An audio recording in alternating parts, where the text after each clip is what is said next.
මේකේ විශේෂ කරුණු ගත්තාම දිනකට අපි යොදන්න ඕන අමුද්‍රව්‍ය බලාපොරොත්තු වන අමුද්‍රව්‍ය ප්‍රමාණය තියෙනවානේ.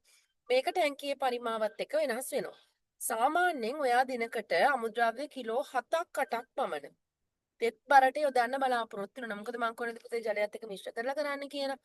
ඒ නිසා ජලයත් එක්ක මිශ්‍ර කරලා කිලෝ 7ක් 8ක් ඔයා දානවා නම් ලීටර 500ක පමණ ටැංකියක් ජීරකයේ සඳහා යෝග්‍යයි. හරිද? ඔයගෙන් අහන්න පුළුවන්. ලීටර 500ක ජීරක ටැංකියක් තියෙනවා. මේ සඳහා යොදන්න පුළුවන් අමුද්‍රව්‍ය ප්‍රමාණය දිනකට කොච්චරද? දිනකට කොච්චරද? කිලෝ 7ක් 8ක් අතර ප්‍රමාණයක් තෙත් බරට. හරිද? ඒවා මතක තියාගන්න ඕන කරුණු. ඒ වගේම සාමාන්‍යයෙන් පද්ධතිය සූදානම් කර හොඳින් ක්‍රියාකාරී වීමට දින 40ක් ගත වෙනවා. ඔයා මේ පද්ධතිය සූදානම් කරලා එකපාරටම ජීවවායු වෙන්නේ නැහැ. ඔයා ජීවවායු එකේ ක්‍රියාත්මක කරවන්න ඔයාට දින 40ක් විතර යනවා. ඊට පස්සේ දිගටම ඔයාට ජීවවායුව ගන්න පුළුවන්. හරි? ඒ වගේම ආරම්භක මිශ්‍රණ ලෙස නිර්වායු බැක්ටීරියා අඩංගු මුහුමක් එකතු කරන්න ඕනේ. හරි? ආරම්භක මිශ්‍රණේ කෑ ගහන්න බෑ. මගේ උතන ටියුට් තියෙනවා මේක තියෙනවා. හරි? ආරම්භක මිශ්‍රණේ විදිහට ඔයා අනිවාර්යයෙන්ම නිර්වායු බැක්ටීරියා අඩංගු මුහුමක් එකතු කළ යුතුමයි. හරි? දැන් අපි යෝගට් හදනකොට තියෙනවනේ අපිට මුහුම්. අන්න ඒ වගේ මේකෙත් අපිට මුහුමක් අවශ්‍ය වෙනවා. ඊළඟට මුළුතැන්ගේ හා ආපනශාලා අපද්‍රව්‍ය පමණක් ඇති විට මුල් අවස්ථාවේදී පමණක් ශුද්ධජීවීන් හඳුන්වා දීම සඳහා ගොම භාවිතා කිරීම ප්‍රමාණවත් වන අතර. ඔන්න එහෙනම් ඔයාට තියෙන මුළුතැන්ගේ අපද්‍රව්‍යයි ආපනශාලා අපද්‍රව්‍ය විතරයි කියලා හිතන්නකෝ. එහෙම වුණොත් ඔයා මොකද කරන්නේ? මේ නිර්වාය ශුද්ධජීවීන්ගේ මුහුම හඳුන්වා දෙනවා වෙනුවට ඔයාට ගොම දාන්න පුළුවන්. මේකට ගොම නිකන් දාන්න බෑ. ගොම දියර. ගොම හොඳට මොනවද දිය කරලා තමයි මේකට දාන්න ඕන. හරි? ඊට පස්සේ අපි දාන අමුද්‍රව්‍ය වලින් විතරක් ජීවවායු ජනකය ක්‍රියාත්මක කරන්න පුළුවන්. පැහැදිලිද? ඒ වගේම තමයි ලීටර 500ක් පමණ වන ජීරකයේ සහිත ජීවවායු ජනක ඇටවුමට මුල් දින කිහිපයේ ගොම සමග අනෙක් අපද්‍රව්‍ය භාවිතා කිරීම ප්‍රමාණවත් වෙනවා. ලීටර 500ක පමණ ජීරකයක් සහිත ජීවවායු ජනකයක් ඇටමුවක් නම් මුල් දින කිහිපයේ ගොම සමග අනෙකුත් අපද්‍රව්‍ය භාවිතා කරන්න පුළුවන්. හරි? පස්සේ අපිට ගොම දාන්න අවශ්‍ය නැහැ. මොකද දැන් මේකේ ඉන්නවනේ ශුද්ධ ජීවීන්. එයාලා හොඳට වර්ධනය වෙනවානේ. ඒ නිසා අවශ්‍ය නැහැ. අමුද්‍රව්‍ය වශයෙන් ගොම භාවිතා කරනකොට pH අගේ සුදුසු තත්ත්වයෙන් පවතින අතර අනිවාර්යයෙන්ම ඔයා අමුද්‍රව්‍ය ගොම දානවා නම් ඔයා pH අගය බලන්න ඕනේ මේකේ. දැන් කොහොමද පුතේ මේ ජීරකයේ ඇතුලේ pH අගය බලන්නේ අපි? ඒක ගැටලුවක් නේද? එතකොට ඔයාට pH අගය බලන්න පුළුවන්. මම ඉස්සරත් කිව්වා නේද පුතේ ජීරකයේ මෙන්න මෙතන මේ එළියට අපි ගන්න අවුට්ලට් එකක් තියෙනවා කියලා. කියන්නේ ඔක්කොම මොනවාද කාබනික අපද්‍රව්‍ය ජීර්ණය වුණාට පස්සේ ජීර්ණය වෙච්ච ද්‍රව්‍ය එළියට ගන්න තැනක් තියෙන්නේ. අන්න එතනින් දියර වගේ ටිකක් අපිට එළියට අරගෙන අන්නේ දියරවල pH අගය මනින්න පුළුවන්. නැත්තම් අපිට මේ ජීවායු එකේ ගලවලා pH අගය මනින්න බෑ. එහෙම වුණොත් මේකේ තියෙන නිර්වායු තත්ත්වය මොකද වෙන්නේ? නැති වෙලා යනවා. පැහැදිලිද? ඒ නිසා මෙතනින් තමයි අපි මේකේ තියෙන අර වතුර ටිකක් අරගෙන මේකෙන් ජීර්ණය වෙච්ච ජීරක වලින් කොටසක් අරගෙන මේ pH අගය ගණනය කරන්නේ. සාමාන්‍යයෙන් මේකේ pH අගය තියෙන්න ඕන පුතේ 6.5 8ත් අතර තත්වයේ. හරි? එතකොට ඒකෙදී පවතින සාමාන්‍යයෙන් අපි ගොම භාවිතා කරනකොට pH අගය සුදුසුත්වයෙන් තියෙනවා කියලා අපි හිතනවා. අපි ගොම දානවා නම් විතරක් අපිට pH අගය මයින්න හෝ pH අගය වැඩි කිරීමක් අවශ්‍ය වෙන්නේ නැහැ. හැබැයි අපි අනිත් ඒවා දානවා නම් එළවලු පළතුරු හෝ වෙනත් ආහාර අපද්‍රව්‍ය යොදනවා නම් එළවලු පළතුරු හෝ වෙනත් ආහාර අපද්‍රව්‍ය අපි යොදනවා නම් අනිවාර්යයෙන්ම අපි pH අගය ගැන සැලකිලිමත් වෙන්න ඕන. pH අගය අඩු නම් අපි මේක නිවැරදි කරන්න ඕන. හරි? අර අපි අඩු වුණාම වැඩි කරන්න මොනවද කරන්නේ? වැඩි කරනවාම අඩු වුණාම මොනවද කරන්නේ? අන්න ඒ වගේ ඒවා නිවැරදි කරන්න ඕන. ඒ වගේම තෙල් අධිකව ඇති පොල් කුඩු ආදී වැඩිපුර ජීරකයට ඇතුළු කිරීමෙන් වළකින්න ඕන. එහෙනම් අපි පොල් කුඩුත් මේකට දානවද? නැහැ. පොල් කුඩු කියන්නේ තෙල් ගොඩාක් තියෙන පොල් කුඩු අපි දාන්නේ නැහැ. අතින් මිරිකු පොල් කුඩු දාන්නේ නැහැ. හරි? ජීරකය හොඳින් ක්‍රියාත්මක වෙලා දින 30ක් 40කට පමණ පස්සේ වෙනත් අමුද්‍රව්‍ය යොදා ජීවවායුව ප්‍රමාණය වෙනස් වන ආකාරය මොකද කරන්න පුළුවන් අපිට නිරීක්ෂණය කරන්න පුළුවන්. හරිද? ඊළඟට ඒ කියන්නේ අර උඩට දැන් ඉහළට එසවෙන එකක් නම් හිමින් හිමින් මොකද වෙන්නේ මේක? ඉහළට එසවෙනවා.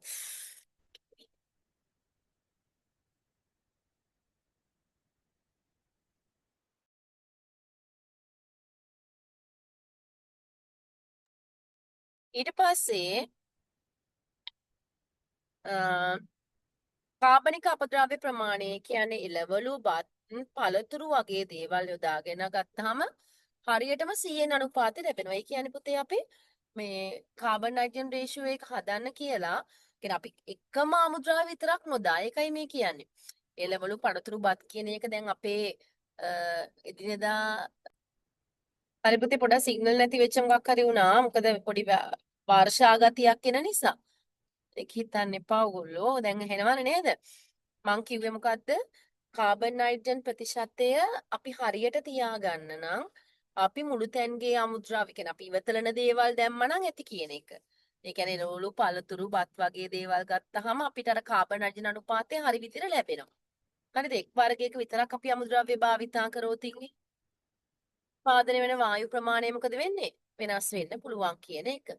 ඒ වගේම අපද්‍රව්‍ය මිශ්‍ර කිරීම සඳහා මල්ලි අල්ලගන්න. අපද්‍රව්‍ය මිශ්‍ර කිරීම සඳහා අවශ්‍ය වන ජල ප්‍රමාණය එකට එක තීරණය කිරීමට අපද්‍රව්‍ය වල තියෙන ජල ප්‍රමාණයත් අපි මැන ගැනීම වැදගත් වෙනවා. අපද්‍රව්‍ය වල ජල ප්‍රතිශතය 80ට වැඩි නම් හරිද?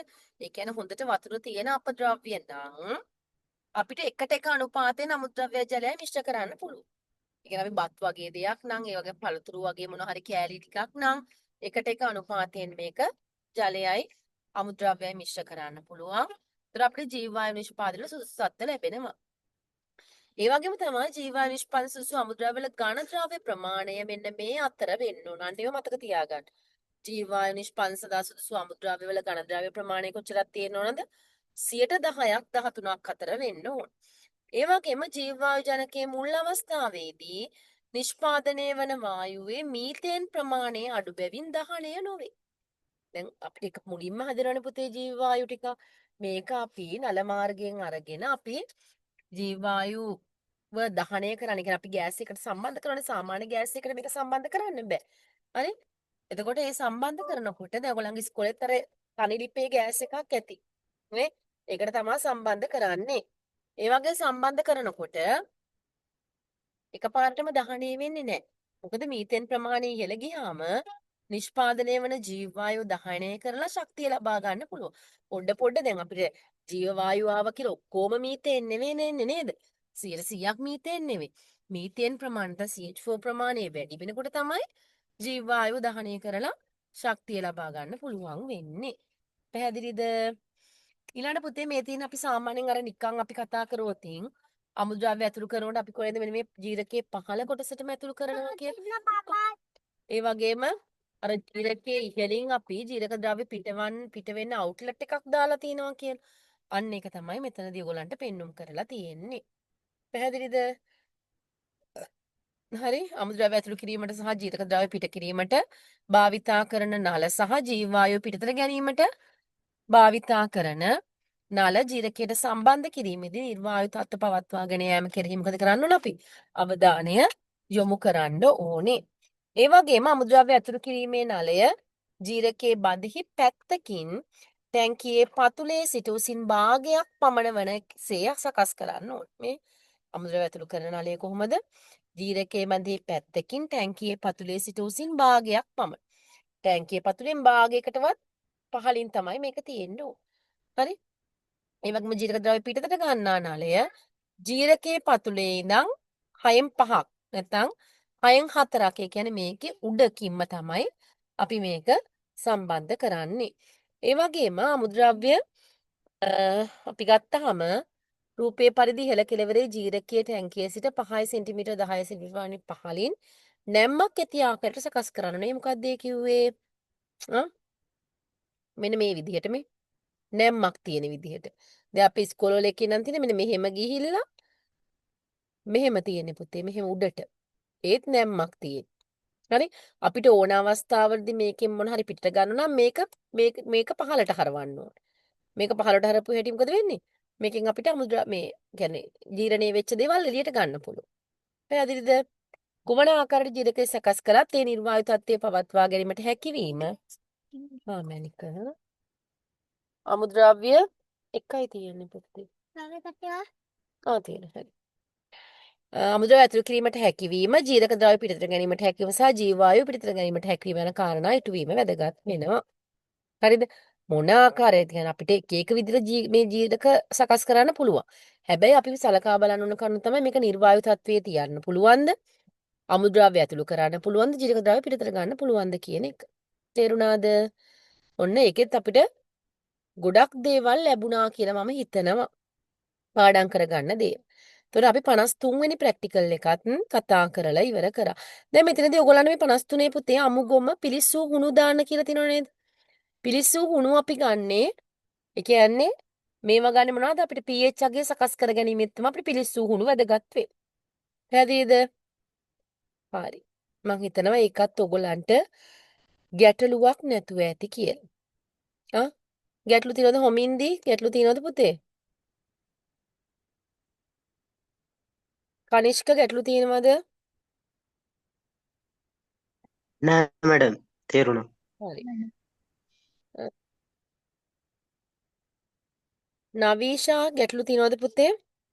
කතා කරන්න බය වෙන්න එපා ඈ. නෑ මැඩම් තේරුණා. හරි. නිත්තිනී ගැටලු තියෙනවද පුතේ? තියෙනවා නම් අහන්න බය නැතුව අහන්න ඈ. ඔයාලට තියෙන ඕනම ගැටලුවක් අහන්න මේ ඔෂිනී ගැටලු තියෙනවද පුතේ? නෑ මැඩම්. හරි. පැතුමි නේද මම නම් කියනවා හරිද දන්නේ නැහැ. පැතුමි නවෝද්‍යා ගැටලු තියෙනවද පුතේ? නෑ මැඩම්. හරි.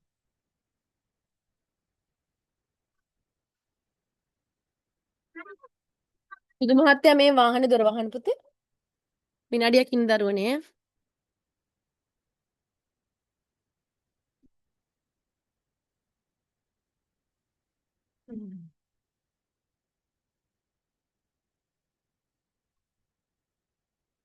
හරි අපි ඊළඟට යනවා 52 වෙනි ප්‍රැක්ටිකල් එකට මම කීප දෙනාගෙන් නොයවි තරහ වෙන්න එපා අනිත් අය.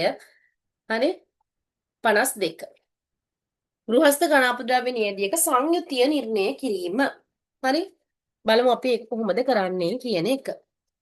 මේකෙදී අපිට ගෘහස්ත අපද්‍රව්‍ය නියදිය එකතු කිරීම, ඒ වගේම ගණාපද්‍රව්‍ය දිරණ හා නොදිරණ ලෙස වර්ග කිරීම, ඒවායේ ප්‍රමාණ සැසඳීම, ඒ වගේම ගෘහස්ත ගණාපද්‍රව්‍ය කළමනාකරණදී ගෘහස්තව දෙදා එකතු වන ගණාපද්‍රව්‍ය වර්ග හා ඒවායේ ප්‍රමාණ දැන ගැනීම වගේ දේවල් වලට තමයි අපි මේක කරන්නේ. හරි? මූලධර්මයේ තමයි එදිනදා එකතු වන ගෘහස්ත ගණාපද්‍රව්‍ය හඳුනාගෙන දිරණ හා නොදිරණ අපද්‍රව්‍ය ප්‍රමාණය සැසඳීම.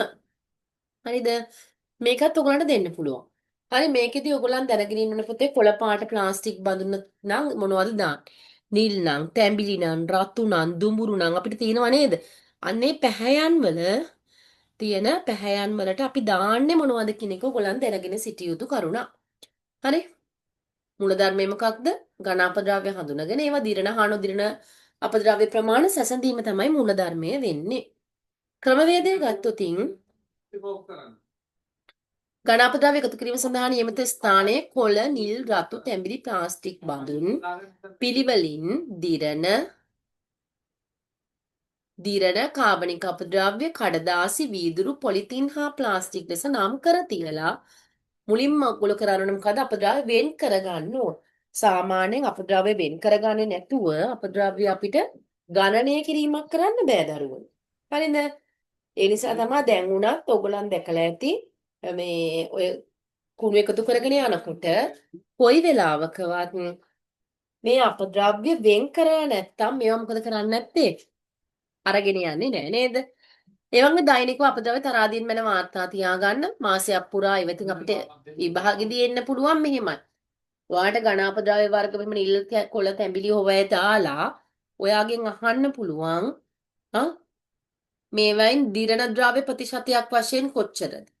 නොදිරන ද්‍රව්‍ය ප්‍රතිශතයක් වශයෙන් කොච්චර දන්නේ? මේ වගේ දේවල් අහන්න පුළුවන් ඈ.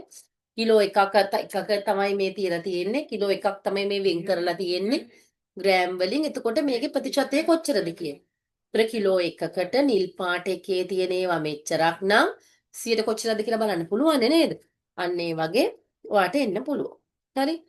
ඒ වගේම දෛනිකව එකතු වන ප්‍රමාණය සාමාන්‍ය අගය ලබා ගන්නලු ගෘහස්ථ ජනනයන එක් කාණ්ඩයටත් ගණපද්‍රව්‍ය ප්‍රමාණ සසඳලා ඒ ප්‍රමාණ අපද්‍රව්‍ය අවම කරන්නත් නැවත නැවත භාවිතා කරන්නත් ප්‍රතිචක්‍රීකරණය කරන්න සුදුසු යෝජනාවලියක් ඉදිරිපත් කරන්න. ඒවා නම් ඔයගලන්ට ඉතින් සාමාන්‍යයෙන් හිතලා ලියන්න පුළුවන් ඒවා. මේකෙදි ඔයා දැනගෙන ඉන්න ඕන අර නිල් රතු ඇයි මැනික පොතක් දෙන්න මට. මොකටද? ලියන්න තමයි එකක් ඉතින් මම විනාඩියෙන් දෙන්නම් ඈ. අන්නේ. පෙරවරු 4ට තෝරාගෙන ඒවා වෙන වෙනම අපද්‍රව්‍ය තරාදින් වෙන වාර්තා තබා ගන්න. මම මෙතනදී චුට්ටක් පුතේ ඔයගලන්ට ඔයාලගේ ටීචර්ස් ගයිඩ් එකේ තියෙන මේ ඝන අපද්‍රව්‍ය කළමනාකරන දූරාවලිය ඒවා ඔයගලන්ට අනිවාර්යයෙන් වැදගත් වෙනවා. ඒකයි ඊළඟට මේ මොකද්ද? න්යායයක් කියන්නේ අපි බබාගේ කර්තව්‍ය කරලා ඉන්න නැත්නම් හරියන්නේ නැහැ. හරිනේ? ඉතින් බඩු ටික වපලා ගන්න ඕනේ වාගේ ළඟ. හරි ඒක අපි චුට්ටක් පුතේ බලලා ඉමු ඈ. එකත් බලලා අපි ඊට පස්සේ කතා කරමු. මම ප්‍රැක්ටිකල් ගයිඩ් එක දැම්මනේ. ඔව් දැම්මනේ. ප්‍රැක්ටිකල් ගයිඩ් දෙකම මම හිතන ගෲප් එකට දාලා ඇති ඔයගොල්ලන්ගේ. හරි?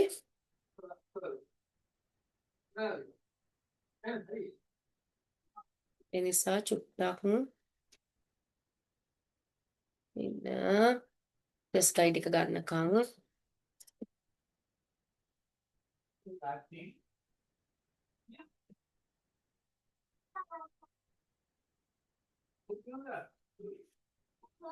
ඝන අපද්‍රව්‍ය නේද?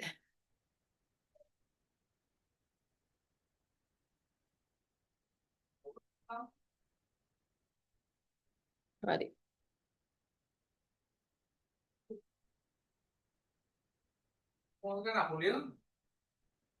හරි මේක බලන්න පුතේ පොඩ්ඩක්.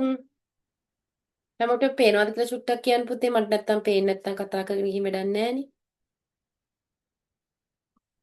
සචිනි පේනවද පුතේ?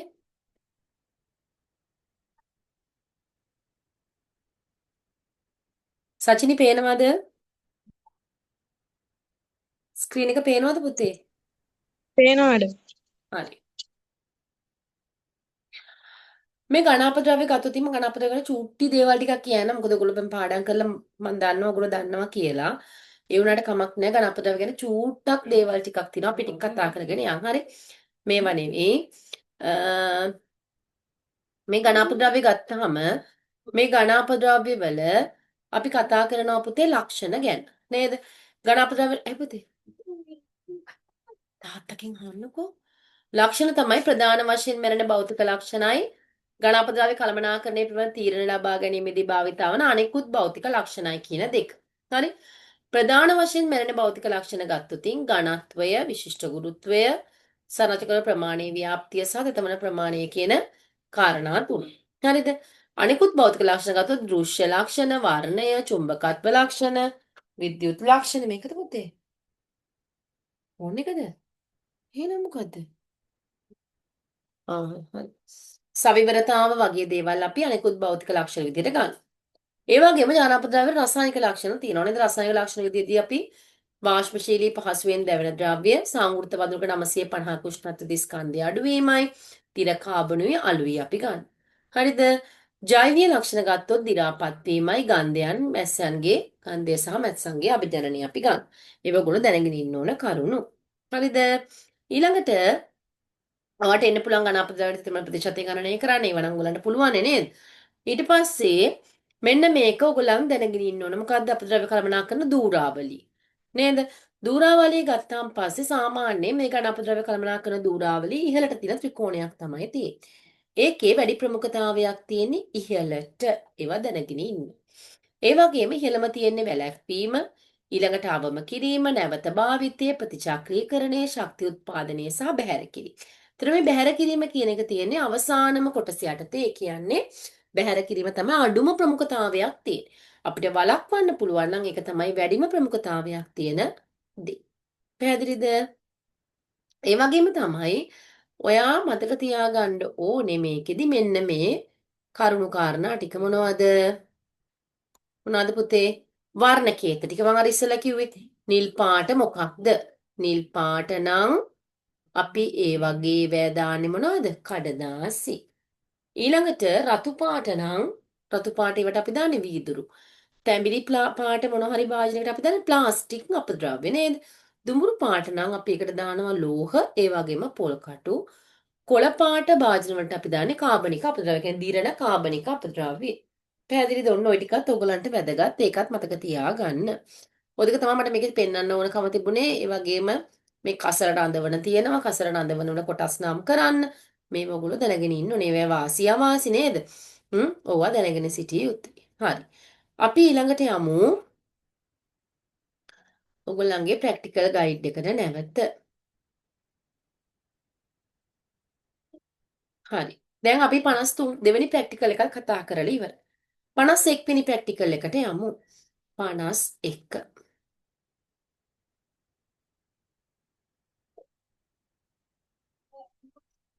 මේක ඔයගොල්ලෝ ඉස්කෝලේදී කරන්න පුළුවන්. ඕනනම් මේක ගෙදරදී කරන්න පුළුවන්. ඔයගලන්ට මේ තියෙන මේ කොටස් ටික හදාගත්තා නම් ගෙදරදී උනත් ඔයගලන්ට මේක කරන්න පුළුවන්.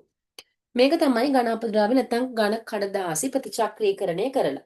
දැන් ওই ඝන අපද්‍රව්‍ය නැත්නම් කඩදාසි පුතේ ප්‍රතිචක්‍රීකරණය කරලා හදනව නේද විවිධ සුබ පැතුම් පත් ඒ වගේම විවිධ දේවල් හදනවා නේද? එතකොට ඒකේ ප්‍රතිචක්‍රීකරණය කරන විදිහ තමයි ඔයගොල්ලන්ගෙන් මේ 51 වෙනි ප්‍රැක්ටිකල් එකේදී බලාපොරොත්තු වෙන්නේ. හරි? ඒකදී ඔයාලට දෙන්න පුළුවන් ඝන අපද්‍රව්‍ය වලින් ප්‍රතිචක්‍රීකරණය කරන්න පුළුවන් ඒවා මොනවද? නැති ඒවා මොනවද කියලා. එහෙනම් ප්‍රතිචක්‍රීකරණය කරන්න පුළුවන් තමයි කඩදාසි. එතකොට ඒකෙන් සුබපැතුම් පතක් නිර්මාණය කිරීම තමයි ඕගොල්ලන්ට කතා කරලා තියෙන විනාඩියක් ඉන්න.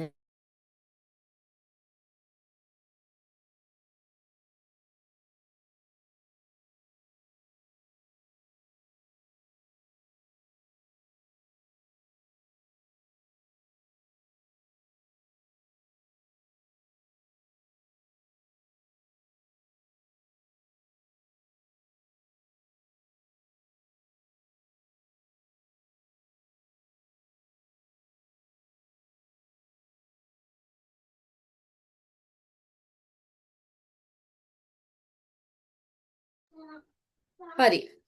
ඊට පස්සේ අපි මේකෙදී ඔන්න ගොඩක් වෙලාවට පුතේ වෙන්නේ ඝනපද්‍රව්‍ය අපි පුළුස්සන එකනේ. ඒකෙදි පරිසර දූෂණය වැඩි. ඒ නිසා පරිසර දූෂණය අවම වන විදිහට අපිට මේ කඩදාසි ප්‍රයෝජනවත් අයුරින් නැවත භාවිතා කිරීම වැදගත් වෙනවා. එහෙනම් අපි මූලධර්මයේ බලමු. මේකෙදි මූලධර්මයේ තමයි අපිට එනවා අපතේ යන කඩදාසි පල්ප බවට පත් කරලා නැවත ප්‍රතිචක්‍රීකරණය කරලා ප්‍රයෝජනයට ගන්න පුළුවන්. කියන්න පුතේ කමන්නේ. අපි තොර ලොක් කරලා යන්න. මෙතනද? මේ අමන්තර ලොක් කරගන්න බය වෙන්න එපා. ඔයගොල්ලෝ ගිහින් ඉන්න. අපි තොර ටිකක් වහලා යන්න.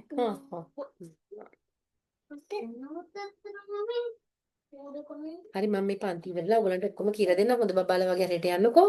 උඩේ කොහෙන්ද කියන්නේ?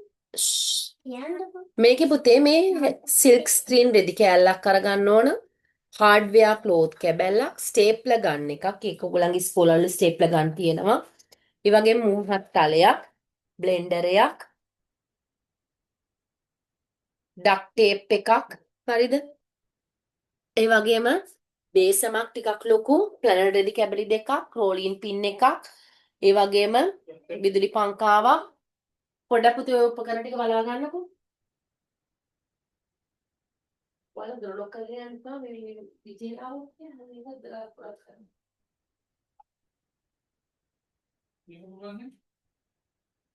ඒ බෝන්නේ නේද දාන්න. ඉතින් දාන්න චූටි එකක් ටී චූටි එක දාන්න.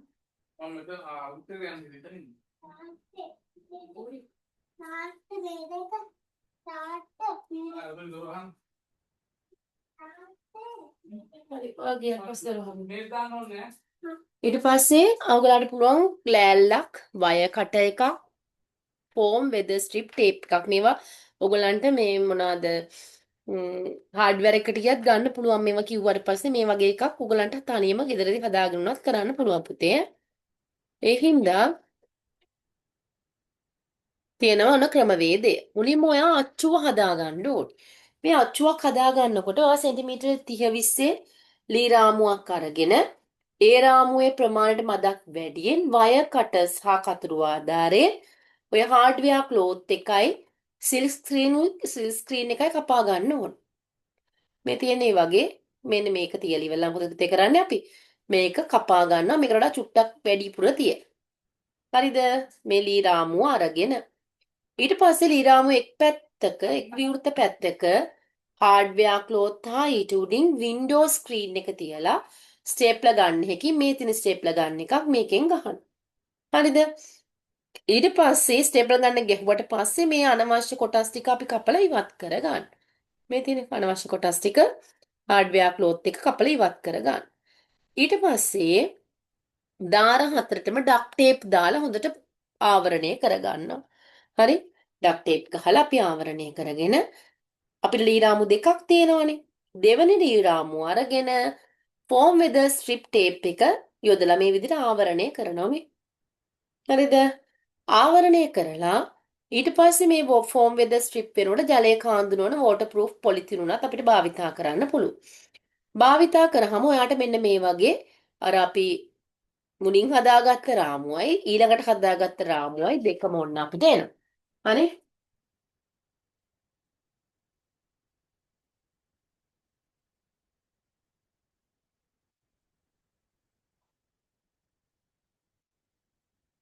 හායි.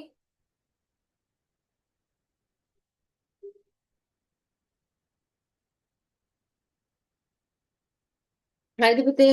ඔන්න දැන් ඔය අපේ රාමු දෙකම හරි. දැන් අපේ සූදානම්.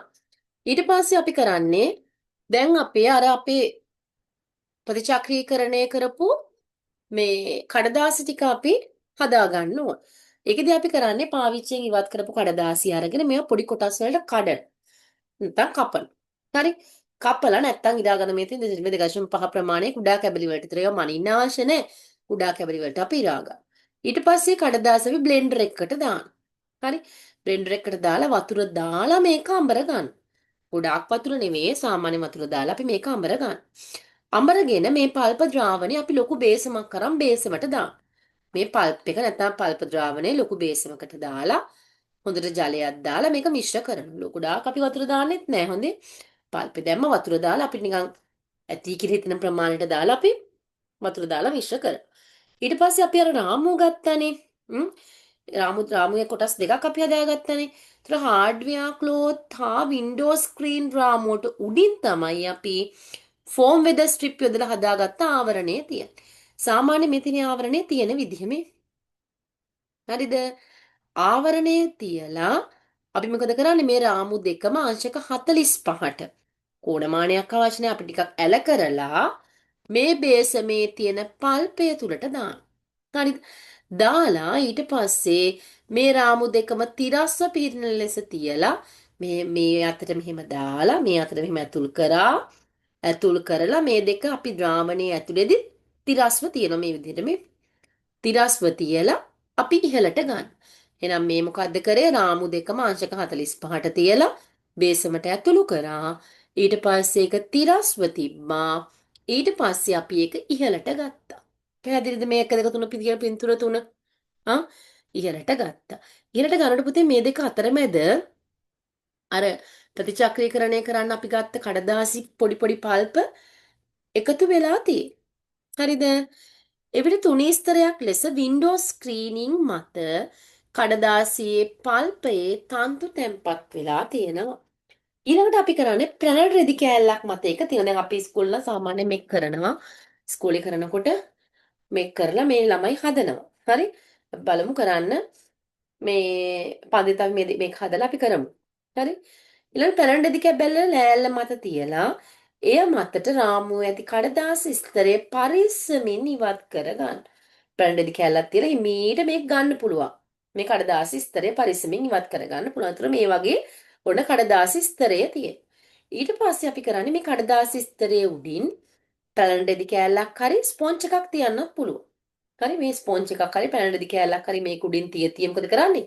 හොඳට තද කරලා අර වතුර ටික එකේ තියෙන ටික ඉවත් කරගන්න. ඉවත් කරලා කඩදාසිය මත බරක් තියලා දෙපැත්ත වේලලා අපිට විදුලි පංකාවක් යොදාගෙන කරන්න පුළුවන්. නැත්නම් අපිට අවුවේ තියන්නත් පුළුවන්. මේක හොඳට කඩදාසිය විදියට හදාගන්න. මේ වගේව තමයි අපිට මෙච්චරම සුදු පාරට එන්නේ ටිකක් දුඹුරු පාරට උරු පාටකට එන්නේ. කඩදාසි නිෂ්පාදනය කරගන්න පුළුවන්. ඒ කඩදාසි අරගෙන ඔයාට පුළුවන් පුතේ සුබ පැතුම්පත් නිර්මාණය කරන්න. හරිද? ඔච්චර බලාගන්න මේ කවදාවත් ඇවිල්ලා නැහැ. ඇවිල්ලා නැති වෙන්න හේතුව තමයි එක්ක මේ රාමුව හදලා එවන්න ඕන. හරිද?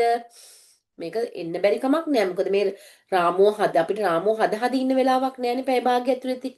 එතකොට අපිට රාමුව හදලා ආවොතින් ඒ රාමුව අරගෙන අපිට කඩදාසි දෙන්න කඩදාසි පල්ප් එක හදලා මේක අරගෙන ඉවරලා හදලා ඊට පස්සේ අපිට මේක කඩදාසි හදනකම් කරන්න බෑ. මෙතනට නිකන් කරන්න පුළුවන්. මේක ඉවත් කරලා අර ස්පොන්ජ් එකෙන් තද කරලා වතුර ඉවත් කරලා තැනට නිකන් ලකුණු දෙන්න පුළුවන්. පැහැදිලිද? ඒ නිසා බලාගෙන යමු අපි ඈ. ඊළඟට තියෙනවා විශේෂ කරුණු. මේවත් ඉතා වැදගත්. සෙන්ටිමීටර් 20 30 ප්‍රමාණයේ ඊරාමු දෙකක් නැත්නම් ඒව හදාගන්න ඔයාලට මේවා අනුගමනය කරන්නත් පුළුවන්.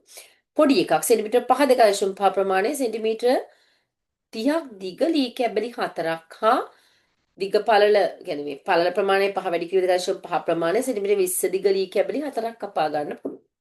කපාගෙන පොඩියට හදා ගන්නත් පුළුවන්. කපාගත් ලී කැබලි පුරුද්දමින් නැනගසා රාමු දෙක සකසන පුරුද්දමින් කියන්නේ අර එක එකට සම්බන්ධ කරමින් නැන ගහන්න කියන එක. කඩදාසි වර්ණවත් කරන්න අවශ්‍ය නම් අපිට පල්පේට අපි දැන් හදාගන්නේ පුතේ මෙතනදී පල්ප් එක මේ පල්ප් එක හදා ගන්නකොටම ඒකට වර්ණක එකතු කරන්න ඕන පාටවල් දාන්න ඕන. හරිද? එහෙම වුණොත්ින් මොකද වෙන්නේ? අපිට පාට සහිත කඩදාසියක් නිර්මාණය කරගන්න පුළුවන්. හරි? ඔය ගෙදර නග වඩු මඩුවක් කියමු තියනවා නම් ටක් ගාලා මේකක් හදව ගන්න පුළුවන් පුතේ ඔයගලන්ට. හදවගෙන ඔයගලන්ට කරන්න පුළුවන්. හරි? ඒ නිසා මොකද ඔයගලන්ට ඕවා කරොත් එහෙම කියන්නේ Tamanට මේකක් හදාගෙන තවම කරනවා නම් ඔයාලට දැන් ඔය ඒ වලින් පස්සේ ඉන්න කාලෙක මොනවාද? ස්වයං රැකියාවක් විදිහට කරන්න පුළුවන් මේ සුවපැතුම්පත් නිර්මාණය කරලා දාන්න කඩවල් වලට. අපිට චක්‍රීකරණය කරපු වෙන්නේ. හරි. ඔන්න එහෙනම් ඕකත් හොඳට බලා ගන්න. මේකේ මොන හරි ගැටලු තියෙනවා නම් අහන්න බලන්න දැන් ටිකක් අමාරු ප්‍රැක්ටිකල් එකක් නේ. අභිෂේක් ගැටලු තියෙනවද? මම නම් කියනවා හරිද දන්නේ නැහැ පුතේ. මේ වැරදි නම් ඒකත් කියන්න මේ ගැටලු තියෙනවද? කතා කරන්නේ. නෑ මැඩම් ගැටලුවක් නෑ. අමන්දිනී ගැටලු තියෙනවද පුතේ? නෑ මැඩම්. හසින්දු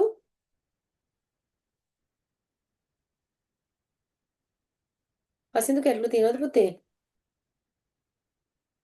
ඇහුන්නේ නෑ දරුවෝ. හොමින්දි මැඩම්. ඉන්දුමිනී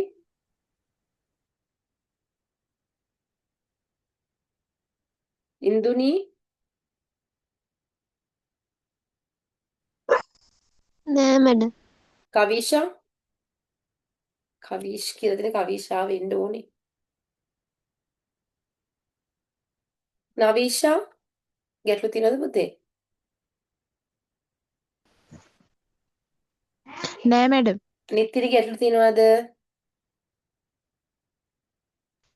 නෑ මැඩම්. ඔෂිනී ගැටලු නැද්ද පුතේ? නෑ මැඩම්. රතුමි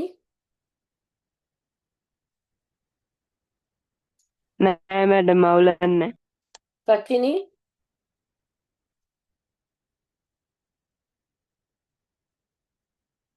උඹ පුතේ පුළුවන් තරම් කරන්න උත්සාහ කරන්න ඈ.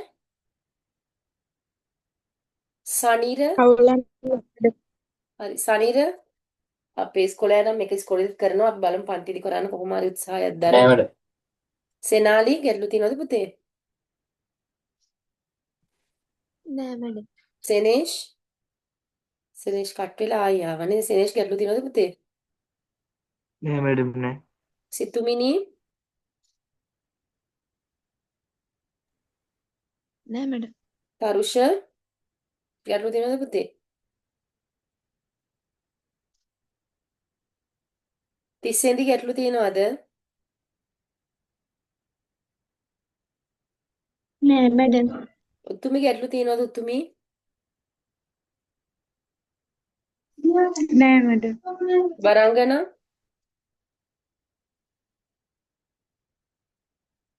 ගැටලු තියෙනවද පුතේ? නැහැ හරි. එහෙනම් අපි යමු ඊළඟ ප්‍රැක්ටිකල් එකට. තව විනාඩියක් වගේ තියෙන්නේ නැත් සම්බන්ධ වෙන්න 50 වෙනි ප්‍රැක්ටිකල් එකට.